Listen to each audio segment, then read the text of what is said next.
Okay, so let us continue where we left off last time. And we looked at the Four Noble Truths, and that also includes the realization of Nibbana, which was the last part of verse number 9. And now we can move on to verse number 10. And verse number 10 sounds as follows, just to remind you. So this is a mind that remains unshaken by the ups and the downs of the world, sorrowless, stainless, and safe. This is the greatest good fortune.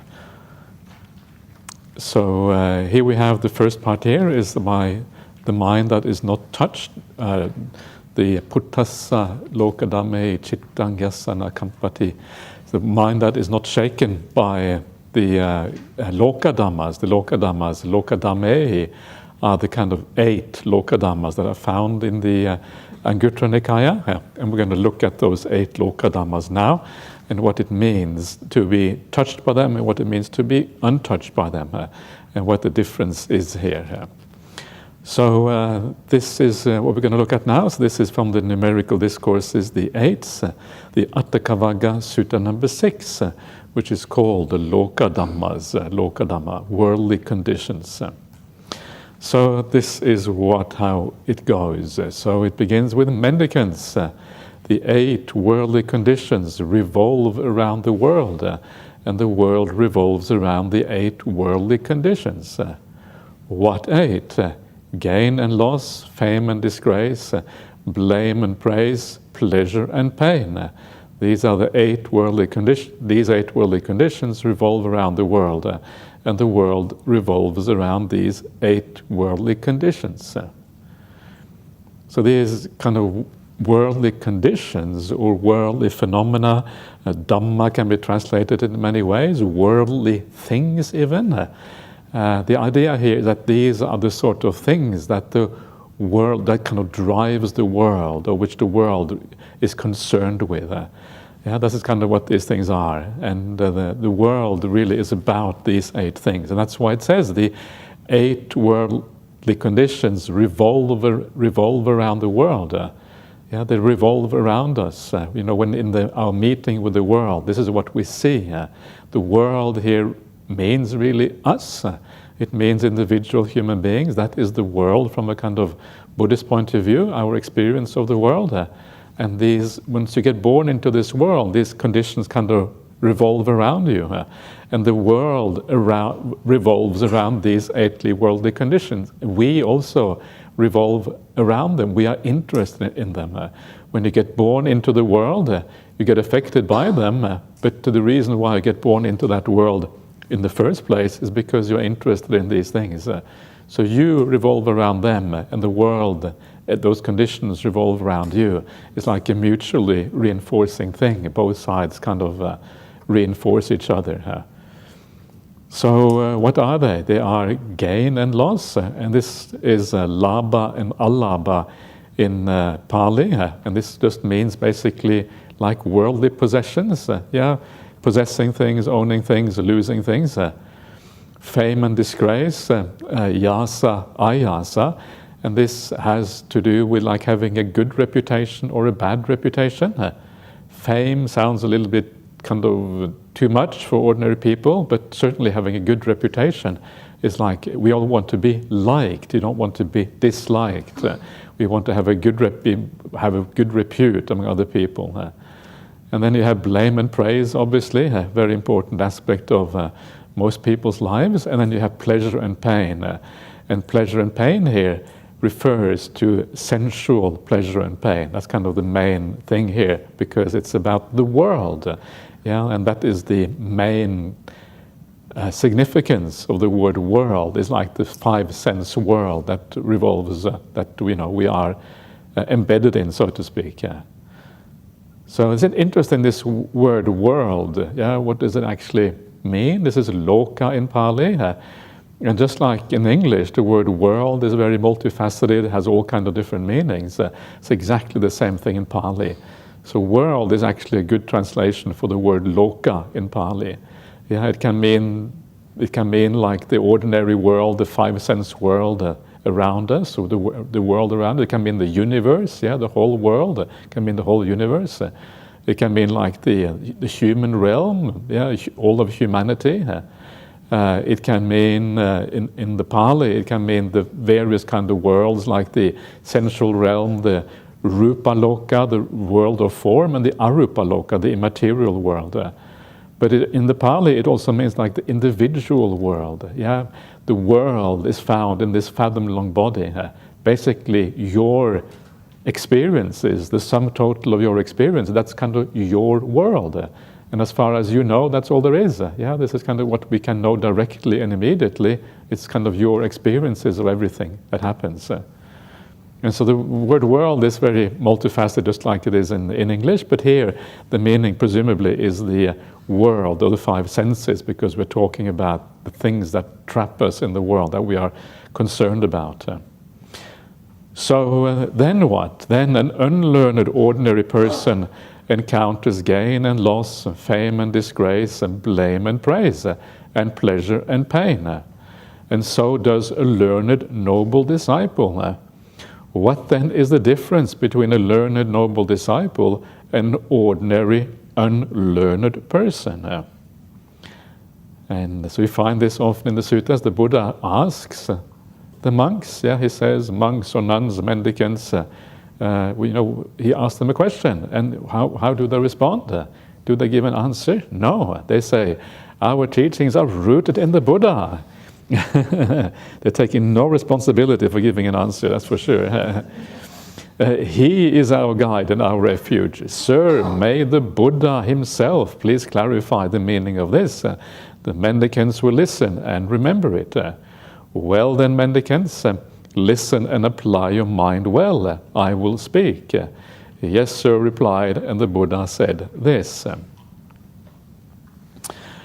Mendicants, an unlearned ordinary person encounters gain.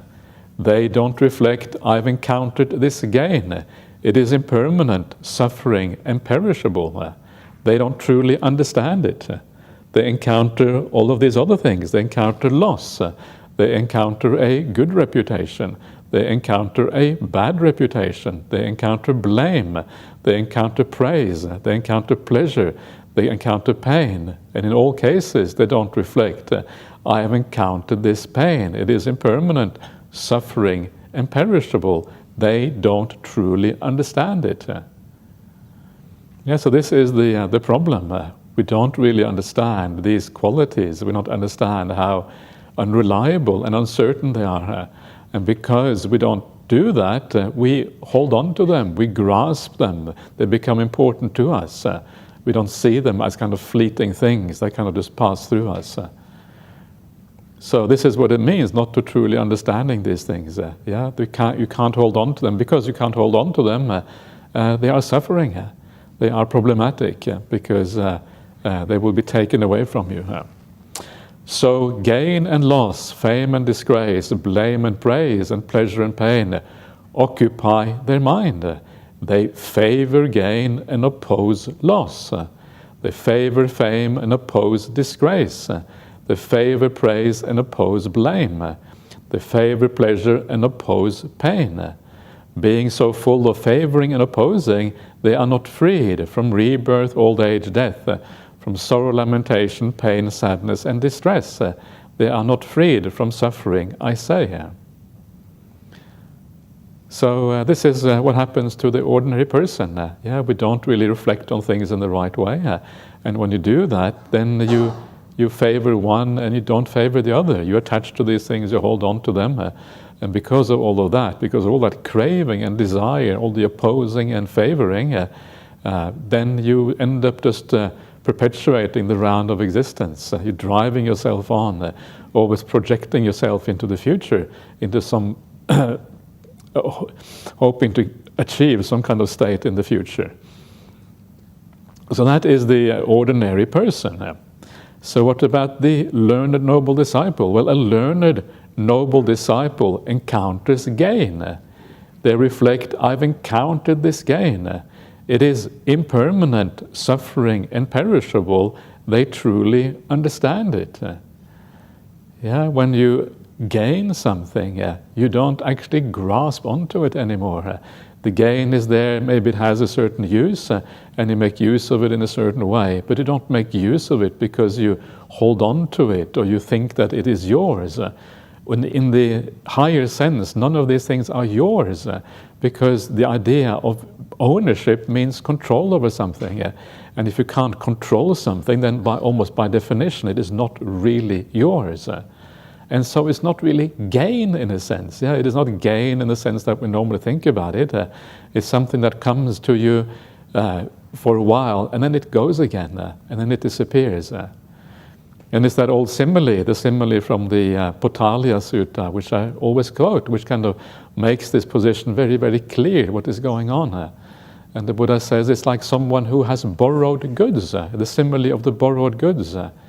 Someone drives around in the city with jewelry in a beautiful carriage, and they drive around, and everyone looks at them and say, "Oh, look, that is how the wealthy, how they enjoy their wealth." And soon enough, because they have borrowed that carriage, because they have borrowed that jewelry, they have to give it up again. And when they have to give it up, it's suffering, because in the meantime they have attached to that. This is mine. It becomes an extension of the personality. They identify as a wealthy person, or you identify as a person with these kind of belongings, or whatever it might be. And then when it's taken away from you, it's really painful. It's really hard, because you hold on to those things that you have gained. And so the idea here is that you regard everything in the world as borrowed. You have it for a while, and then it has to go. It's a very difficult thing to do, but it's something that you can train your mind to see everything as borrowed. You know that it won't last. And when you do that, you relate to things in a different kind of way. How do you relate to a rented car compared to your own car? And it's kind of obvious in your mind, it's kind of obvious the difference, right? When you own something, you own a car, it's like you are very protective of it, you polish it nicely so it's nice and shiny. If someone kind of comes with dirty feet into your car, you're not pleased with them, that kind of is really upsetting. or whatever. But if it's a rented car, it's whatever, it doesn't really matter so much. It's a very different kind of feeling. And if we think about things in that way, everything in our life is rented. All our belongings, even our relationships are kind of rented. We just do things differently. We think about things in a new way. It doesn't mean we don't care, because we are decent people. Even if it's a rented car, you don't trash the rented car or anything like that. You look after it in the right kind of way, but you have a different kind of attitude to it. And that attitude is kind of the difference here. You understand that it is impermanent. You understand that it is perishable. You understand that nature will take it back sooner or later, because nature at the end of the day is the boss. And nature, just does what it wants to do. When time is up, then time is up. Whether you want to or not makes absolutely no difference for nature. Now you have to let it go. And so for that reason, it's also suffering, because if it's impermanent and perishable and you can't hold on to it, it's suffering because you try to cling on, but nature says, no, got you. And then you have to kind of suffer the consequences. So that's kind of the problem. So this is how to think about these things. Gain in life, the things that we own. And the same thing with loss. Gain and loss going together. We know before already that things are impermanent. So of course we kind of expect that loss. We expect things to go. We expect things to be problematic. And so we reduce our attachment a little bit. Instead we attach a little bit to the higher rung on the ladder. The higher rung on the ladder is the virtue, the kindness, the renunciation, the metta, the karuna. We attach to that instead, and we loosen our grip on the lower rungs of that ladder, the worldly things, the gain and loss. So it's kind of very simple, and it's actually in so many ways, it's so obvious. And you wonder, why doesn't more of the world think like this? And then you kind of go back and you think about yourself before you started really getting into the suttas and understanding the Dhamma, and you realize why. Because people are blind, people are conditioned in a certain way. Yeah, we see the world as the rest of the world sees it.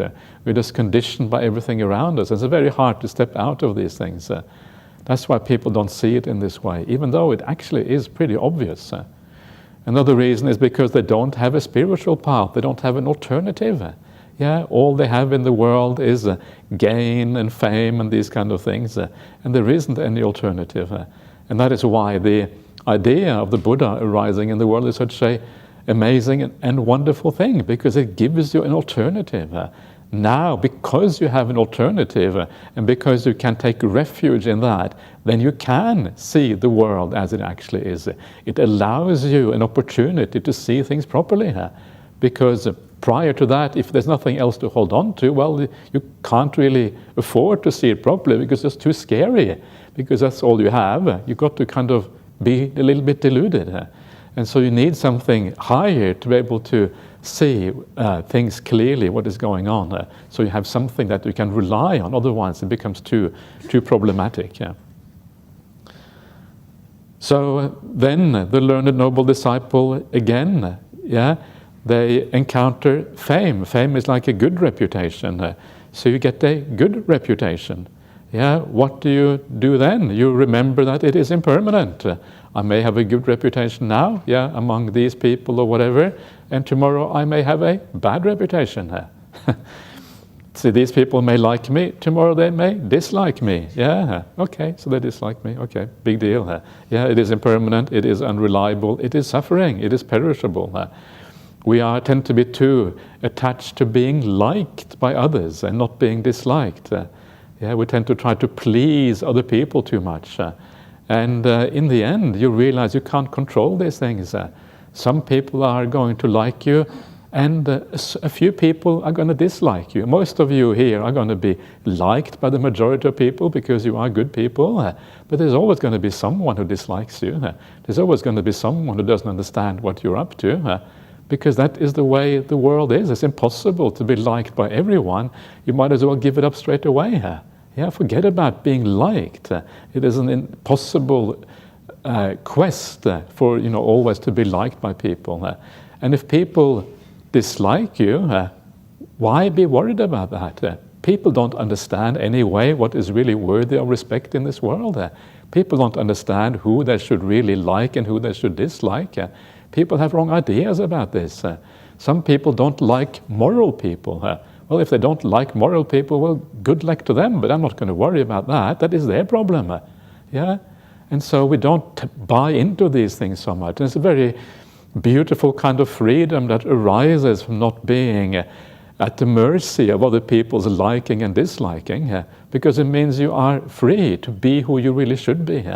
You're free to practice according to what is right, rather than according to whether people will like you or not. You're not trapped by being liked or disliked. Instead, you can kind of forget about that and do what is right instead. That is a beautiful kind of freedom. It's hard to get that freedom fully, but you can at least get it in part by understanding that these things are irrelevant. So, if someone dislikes you, you are a good person. You are, and if you are a good person, I don't know all of you individually, but you are here. You must be good persons, Otherwise, you wouldn't be here. That's the way I see things. I think I'm a reasonably good person, And so if someone doesn't dislike me, well, actually, I try not to make it my problem. Why should it be my problem? People in the world don't really understand. And the more solid, the more secure you feel about your own virtue and your own kindness, the less susceptible you will be to this sort of holding on to people liking and disliking you. You will feel independent. You will feel that you have a sense of strength within yourself, not to worry about these things. And this is what I always see. Really good people, they don't really care what other people think, They are nice to other people, but not so they can like them, but because being nice to people is the right thing to do. And if then they don't want to like them anyway, okay, that's their problem. There's a beautiful freedom that comes from thinking about these things in the right way. So some people may like you, and then they may change their mind and dislike you, and then they like you again. And people just change back and forth like this. So you understand these things, and then you don't buy into the disliking, nor do you buy into the liking. And when you don't buy into these things, you don't attach to them, you don't worry about them, then you are free from these things. And that is kind of the beautiful thing here. And so that's the fame and disgrace, or having a good or bad reputation. And then you have blame and praise. Again, you know how unreliable these things are, whether people are going to praise you or whether they're going to blame you. Sometimes you get blamed for things you don't deserve to be blamed. Sometimes you get praised for things you didn't deserve to be praised for. Sometimes you don't get praised when you should get praised. You don't get blamed when you should be blamed. And it's just very random very often. And very often the things that we get blamed for and praised for are kind of irrelevant anyway. How often do you get praised for being a moral person? How many of the people tell you, oh yeah, you are a really ethical person, yay, well done, marvelous, high five, It doesn't really happen very often. You get praised for all kinds of silly things, You get praised for kind of working hard in a company, and the reason why they praise you for working hard is because they want to manipulate you to work more hard in the future. That's why they praise you for working hard in the company. Or maybe I'm being a bit cynical, but there is some truth to that. Praise and blame is a way of controlling you. You can be controlled by these things. And if you can realize that most of the praise and blame in the world is like superficial, it doesn't really matter, then you just let it go. And so next time someone praises you, just think, whatever, who cares about that, Don't say it, think it, If you say it, it's going to be problematic for you. But if you think it, But so don't kind of feel good when someone praises you, because what do they know anyway, right? That's a beautiful way of thinking. And think to yourself instead, am I worthy for praise of that? I guess I did a good job. Okay, so that's fair enough. But don't take it on board, don't lap it up, because the moment you lap it up, you're kind of on the hooks, you're under control of the other person. And so if you don't want to be under the control of others, being blamed and praised, you have to give up both. You can't just give up the blame and keep the praise. That's impossible, because these come as a package deal. So if you want to not be controlled by blame, you also cannot be controlled by praise. They go together. So just reflect to yourself, is it really worthy of praise and blame? Or whatever, then you understand, you know for yourself. You are the decider. Don't let other people control you. And then we have pleasure and pain. The pleasures and pains of the five senses in the world are also very uncertain. You just don't know what's going to happen next, whether you will be able to access these things or not. They come and they go depending on circumstances. And so they are unreliable, uncertain. Don't rely too much on them, because otherwise you're going to have a problem.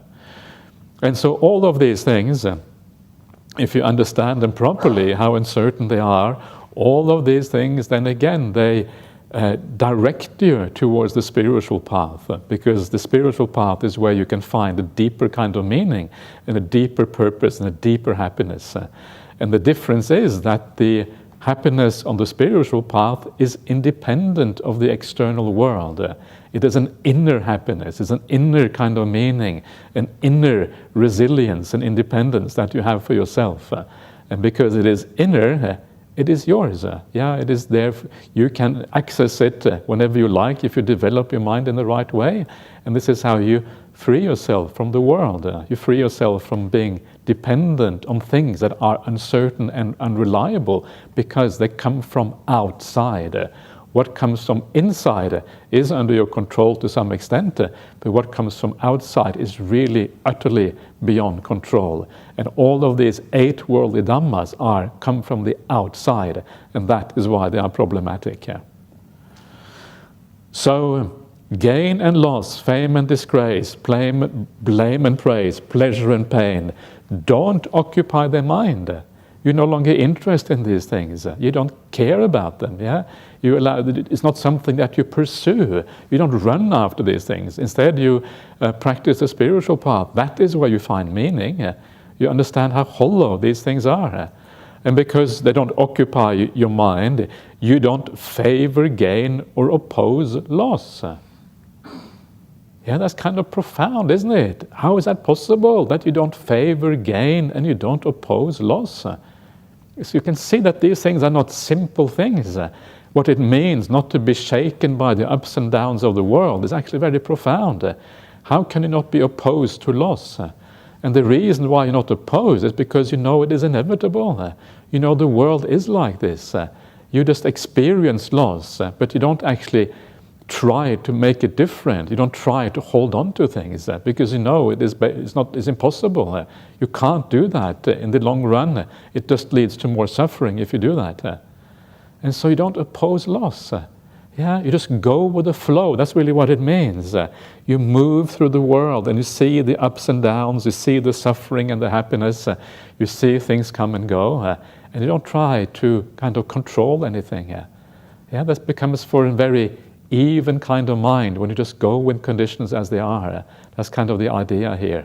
And then when you sit down to do your meditation practice, because you don't hold on to anything, because you don't have these cravings and aversions towards things of the world, your mind is already in a state of upekkha, in a state of equanimity. And because it has that equanimity towards everything in the world, you enter samadhi very easily, because there's nothing there to hinder you in the mind.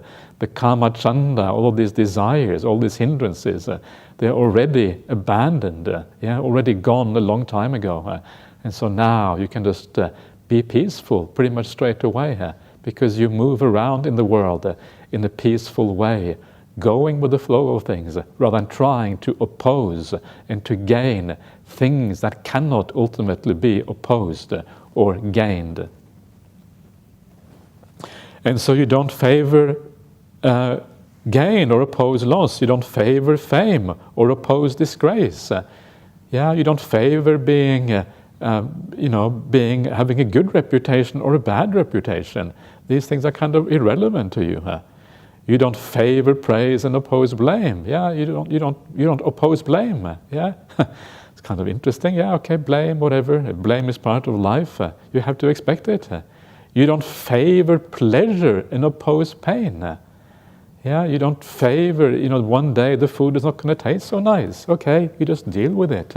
You just go with whatever happens. You have a deeper kind of happiness anyway. You have the deeper pleasure of the jhanas. And even if you can't attain that samadhi, even then you are equanimous. Because everything is ultimately out of control. And you just go with the flow of things. Having given up favoring and opposing, they are freed from rebirth, old age, and death. From sorrow, lamentation, pain, sadness, and distress. They are freed from suffering, I say. This is the difference between the learned noble disciple and the unlearned ordinary person. You are freed from these things because you have no more desire in the world anymore. There's nothing to drive you forward. You're not really interested even in rebirth. Not even existence itself has any meaning to you. Even that, because why? Well, because it's just more of the same. More of these kind of things. And all of these things become irrelevant to you. And so because of that, no more craving, no more rebirth. And you're freed from all of these things. So, 8 worldly dhammas, gain and loss, fame and disgrace, blame and praise, pleasure and pain. These qualities among mankind are impermanent, transient, and perishable. An intelligent and mindful person knows these things, seeing that they are perishable. Desirable things don't disturb their mind, nor are they repelled by the undesirable. Both favoring and opposing are cleared and disappeared. They are no more. Knowing the stainless, sorrowless state, they have gone beyond rebirth, understanding rightly. So there you also have the idea of the stainless and sorrowless state, which was also part of that verse. And so all of these things coming together quite nicely here. So, so the stainless and sorrowless state, this is basically the state of being an arahant. And so what I thought I would have a look at next, the next sutta coming up here, is the famous Sona Suta. It is famous because it is found in 2 places in the Pali Canon, found in the Vinaya Pitaka, but also in the suttas. So this is from the numerical discourses, the sixes, the Chakkanipata, Sutta number 55. And it's quite an often told sutta that is often talked about because it has a nice simile in it about how to develop the mind in the right way. So let us have a look at the Sona Suta. So here we go. This is again Bhante Sujata's translation here. So I have heard. At one time the Buddha was staying near Rajagaha on the Vulture Peak mountain. Now at that time Venerable Sona was staying near Rajagaha in the cool grove. Then as he was in a private retreat, this thought came to his mind. I am one of the Buddha's most energetic disciples, yet my mind is not freed from defilements by not grasping. My family has wealth. I could enjoy that wealth and make merit. Why don't I resign the training and return to the lesser life so I can enjoy my wealth and make merit? What do you reckon? Is that a good idea? So this is how they were thinking already at the time of the Buddha. Yeah, it's always been like this. You become a monk or nun, and then you are no longer a monk or nun, and then you become one again, and you just go back and forth. There was one monk who disrobed apparently 6 times, and only on the 7th occasion was he successful in his monastic life. So there you go. So some people come and go a lot. So the Buddha doesn't recommend this, right? And so then what happens next? Then the Buddha knew the Venerable Sona was thinking. As easily as a strong person would extend or contract their arm, he vanished from the vulture's peak and reappeared in the cool grove in front of Sona and sat down on the seat spread out. Sona bowed to the Buddha and sat down to one side. The Buddha said to him, Sona, as you were in private retreat, didn't this thought come to your mind? I am one of the Buddha's most energetic disciples, yet my mind is not freed from the defilements by not grasping. But my family has wealth. I could enjoy that wealth and make merit. Why don't I resign the training and return to the lesser life so I can enjoy my wealth and make merit?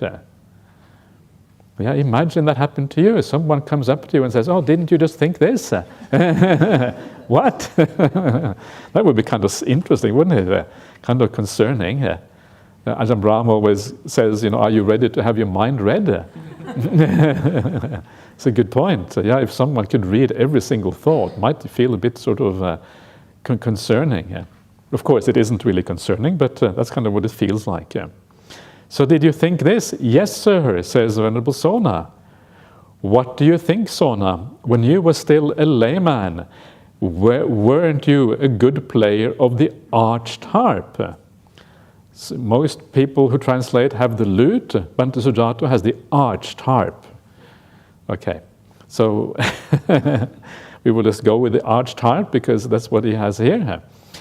Yes, sir. When your harp strings were tuned too tight, was it resonant and playable? No, sir. When your harp strings were tuned too slack, was it resonant and playable? No, sir. But when your harp strings were tuned neither too tight nor too slack, but were fixed at an even tension, was it resonant and playable then? Yes, sir.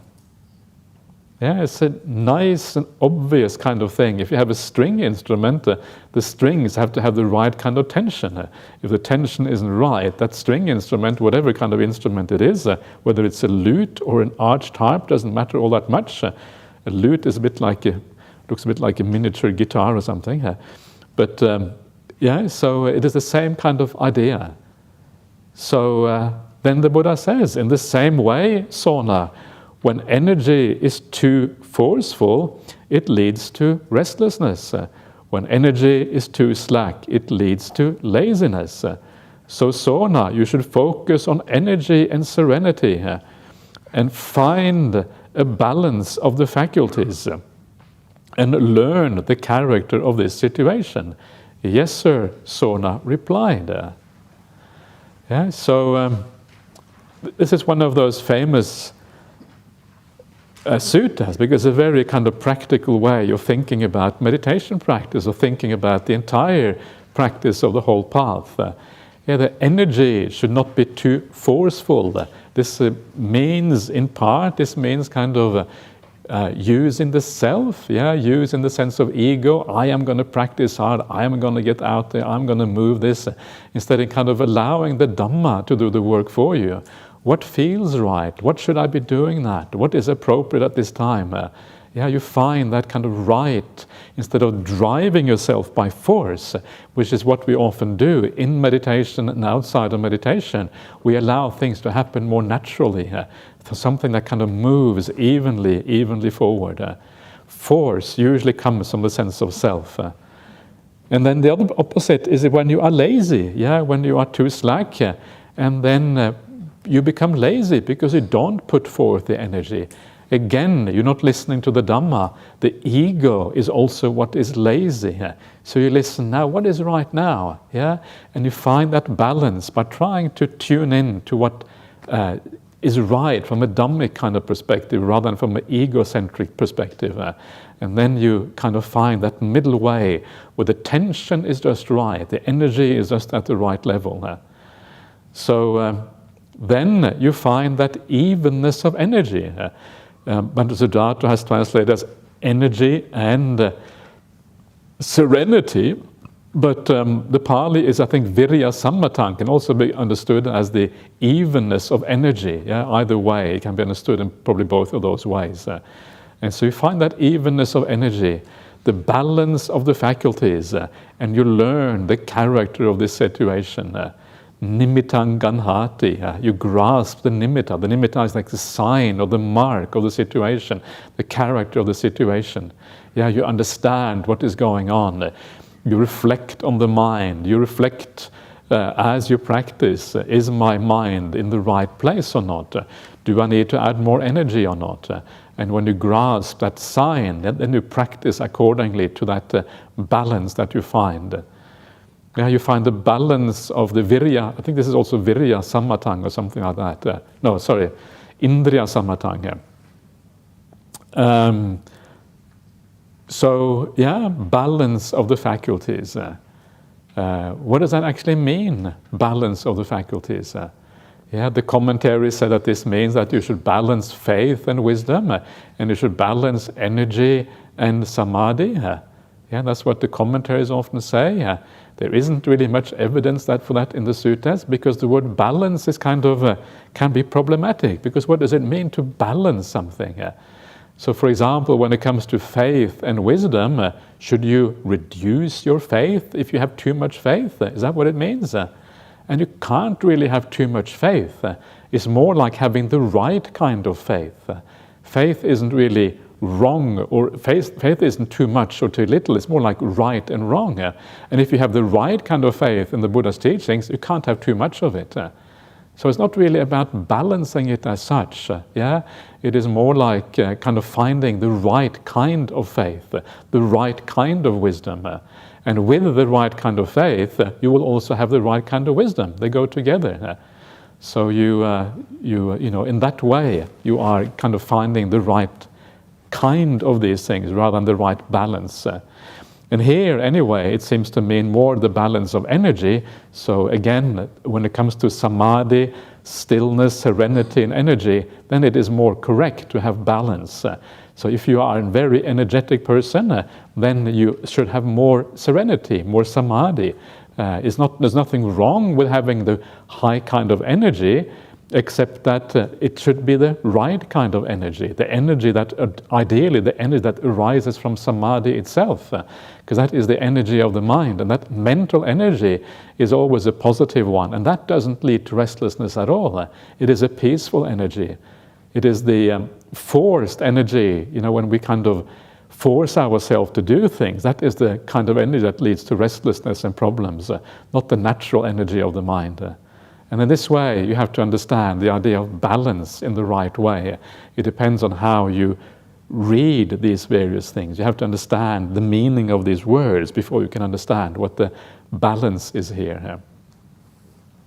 Anyway, so then you learn the character of that situation. Yeah, you understand what is going on.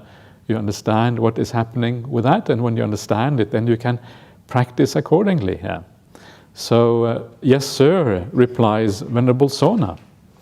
After advising Sona like this, the Buddha, as easily as a strong person would extend or contract their arm, vanished from the cool grove and reappeared on Vulture's Peak. After some time, Sona focused on energy and serenity, found a balance of the faculties, and learned the pattern of this situation. Now it's pattern, before it was character. Okay. Then Sona, living alone, withdrawn, diligent, keen, and resolute, soon realized the supreme culmination of the spiritual path in this very life. He lived, having achieved with his own insight the goal for which gentlemen rightly go forth from the lay life to homelessness. So this is what happens when you find the balance between energy and serenity, and you find the right kind of energy level. You become an arahant. Yeah, this is the idea of arahantship, the supreme culmination of the spiritual path. That's what it means. So you live withdrawn, diligent, keen, and resolute. Paviveka, I think the Pali for withdrawn is alone. Eko is alone, by yourself, withdrawn. And then, based on that seclusion, because you have the right kind of instructions, then you are heedful, careful. Appamada, you are keen. Atapi. Atapi is like you are energetic, yeah? So here it is the right kind of energy, the keen energy, not the excessive energy. And you are resolute, pahitatta, which also implies a certain amount of effort. And then soon enough you realize the arahantship in this very life. Yeah, so don't be too, when you read the word soon, you may think that in those days people became arahants very easily. Yeah, because it happened soon. Achira, but usually soon in those days does not mean like in tomorrow or the week after. Yeah, soon means like 30 years. Yeah, that's soon. So keep this in perspective. From a kind of samsaric perspective, 30 years is incredibly short. It's like a finger snap. Yeah. And that's kind of the idea here. Yeah. And so that's the arahant, yeah, the arahant Sona. And then he understood rebirth is ended. The spiritual journey has been completed. What had to be done has been done. There is nothing further for this place. And the Venerable Sona became one of the perfected. He became an arahant.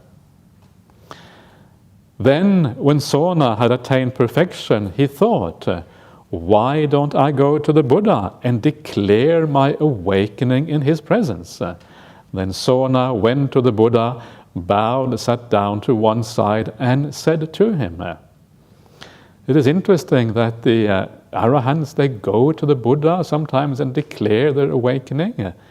It's not just Sona who does that, it seems to be a fairly common thing. And it kind of leads to the question, why do they do that? What is the purpose of that? Is it because they want to brag? Probably not, right? You don't really want to brag if you're an arahant. It would be a strange arahant who goes around bragging about his arahantship or her arahantship. That's not really the point. So I think the point is more like to actually express your gratitude to the Buddha. Yeah, you say, I have practiced according to your instruction. I have received the results of all that practice and all those instructions. And now I have achieved the goal. And knowing that the Buddha probably will be pleased with that, will be happy that someone actually has practiced in the right way. And so I think it's a way of expressing gratitude, a way of saying that, allowing the Buddha to also enjoy the fact that there are real results from the teaching that he has given. So something like that I think is going on here. And that's why they go and they express this to the Buddha. So then he says to the Buddha, he says, Sir, a mendicant who is perfected, with defilements ended, who has completed the spiritual journey, done what had to be done, laid down the burden, achieved their heart's goal, utterly ended the fetter of continued existence, and is rightly freed through awakening or enlightenment, is dedicated to 6 things. They are dedicated to renunciation, to seclusion, to kindness, to the ending of craving, the ending of grasping, and mental clarity. Yeah, so this is the mendicant, and you can see here this beautiful series of expressions that define someone who is an arahant. Yeah, defilements are ended.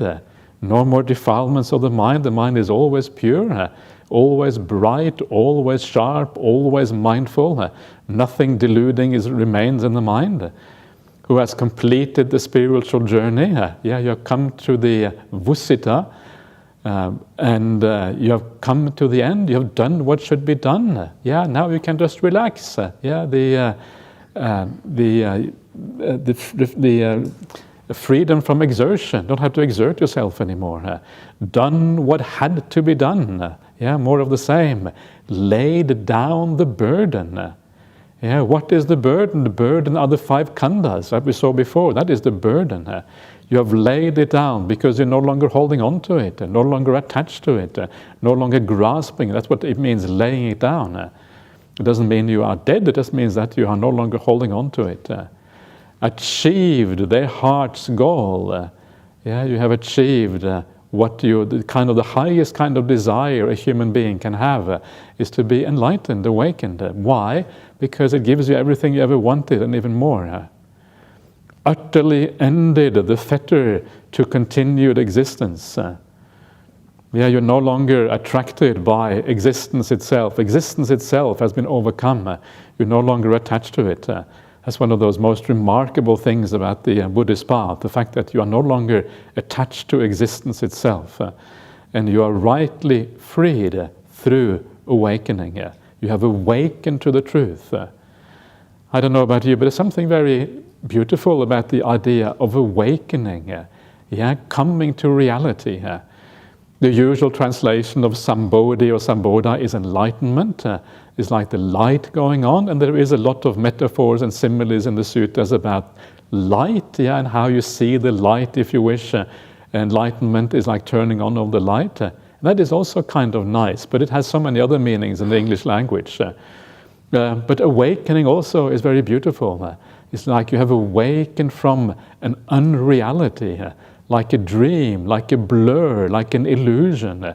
You've been seeing things all your life. You've been seeing ghosts. Yeah, they weren't really there. You've been seeing a self that actually didn't really exist, and now you have kind of woken up to things as they actually are, and you're no longer trapped by those things. You awaken. You come out of that non-reality that has been haunting you since kind of the beginning, really. And there wasn't any beginning, so as far as back as you possibly can recall. So these are the kind of some of the ways of describing the idea of an arahant, what it means to be awakened. And then if you are this arahant, then you are dedicated to 6 things. You are dedicated to renunciation. Dedicated here does not mean that you are striving for it. It doesn't mean you're trying to achieve it. It means that your mind is always inclining to it. That's what it means. Your mind always has these qualities. You're always inclining towards these qualities of mind, basically. You're always moving, always want to renounce. That's what your mind is like. Your mind always wants to be secluded. You want to be secluded from the world. You always want to be kind. It doesn't mean that you achieve kindness in everything you do and say, because that's impossible, but you're always inclining in that way. Your mind is inclined towards the end of craving, because the ending of craving is always present, and that's how the mind is inclining. The same thing with grasping, and then mental clarity, that there's no delusion there's no confusion in the mind. So these are the present realities towards which the mind always is inclined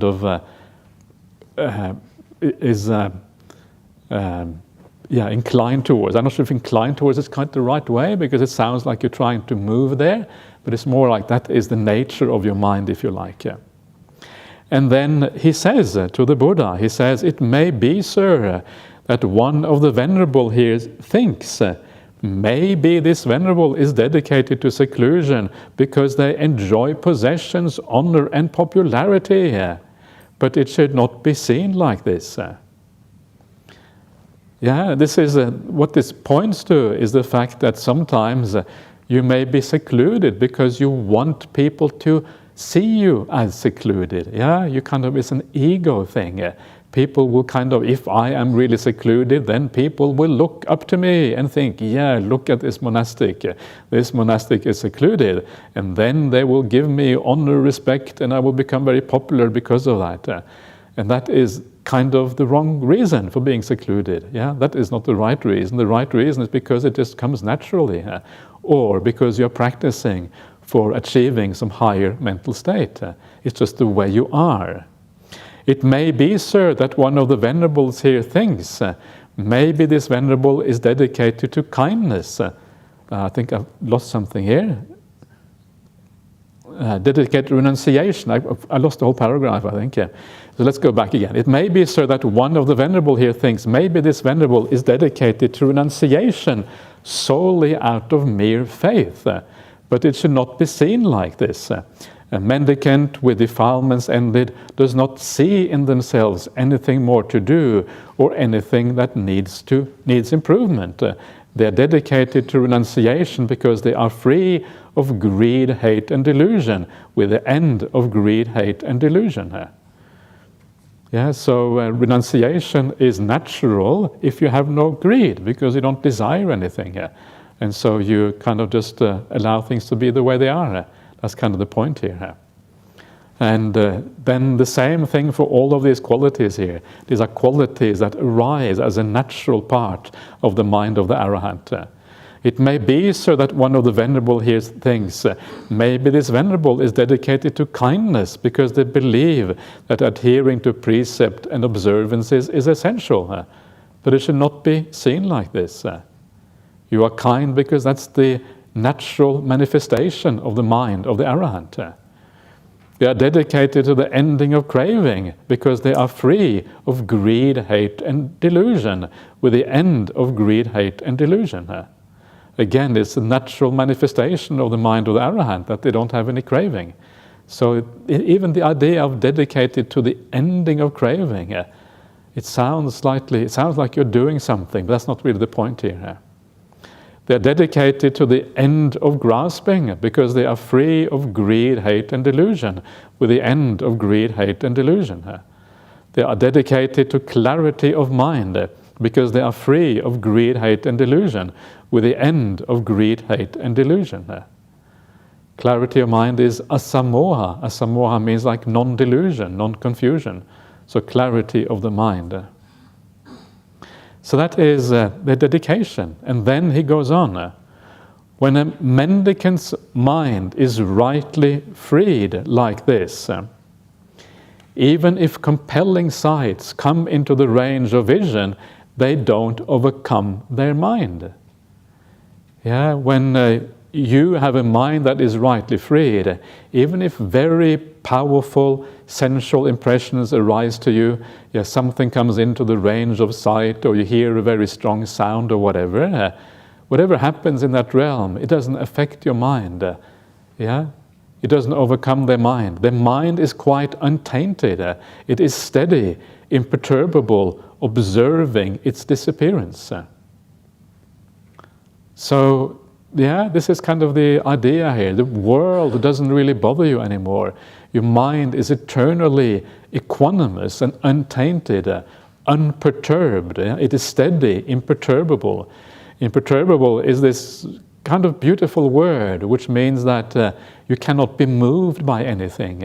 There is no way of making you upset or whatever. The mind is always steady. And what you are doing is observing its disappearance. The idea here is that you are seeing the gradual disappearance of everything, moving towards parinibbana, the final disappearance of the arahant, where everything goes, everything is gone. That is what you are observing gradually as you're moving in that direction. So you are like a mountain. Actually, I think this comes, it comes just below. Even if compelling sounds, compelling smells, compelling tastes, compelling touches, compelling ideas come into the range of the mind, they don't overcome the mind.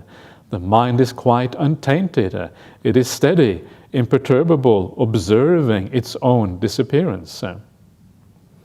Suppose there was a mountain that was one solid mass of rock, without cracks or without holes.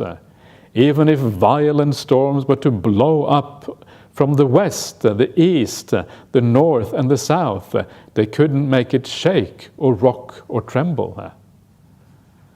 Yeah, you become like a mountain of rock, so steady. Yeah, that's just kind of the idea of the imperturbability. Nothing can move you anymore. You are just steady in the world. Whatever happens in the world, you are just, you are always, you find a sanctuary everywhere, as we'll see later on. In the same way, when a mendicant's mind is rightly freed like this, even if compelling sights come into the range of vision, doesn't overcome their mind. The mind is quite untainted. It is steady, imperturbable, observing its own disappearance.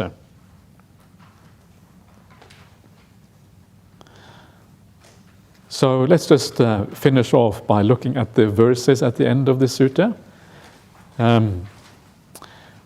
When you are dedicated to renunciation and seclusion of the heart, when you're dedicated to kindness and the end of grasping, when you're dedicated to the end of craving and the clarity of the heart, and you have seen the arising of the senses, your mind is rightly freed. For that one rightly freed, a mendicant with a peaceful mind, there is nothing to be improved and nothing more to do. As the wind cannot stir a solid mass of rock, so too sights, tastes, sounds, smells, and touches, the lot, and ideas, whether liked or disliked, don't disturb the unaffected one. Their mind is steady and free as they observe disappearance. So that is the kind of one way of thinking about the arahant. Yeah, one way of kind of viewing that. You get this incredibly powerful person who is kind of completely, utterly unshakable in the world. Whatever happens to you, whatever you hear, whatever you see, you are okay. You are incredibly strong within from this kind of point of view. And that is what the arahant is about. And so when that verse said before, what does it say again? It said that sorrowless, stainless, and safe. Yeah, this is kind of what it is referring to right there. Okay, so that is it for now. We shall be able to finish off the remaining suttas tomorrow morning. That is kind of the plan anyway. We'll see what happens. So please carry on enjoying yourself, and we'll see you back again at 7 o'clock this evening.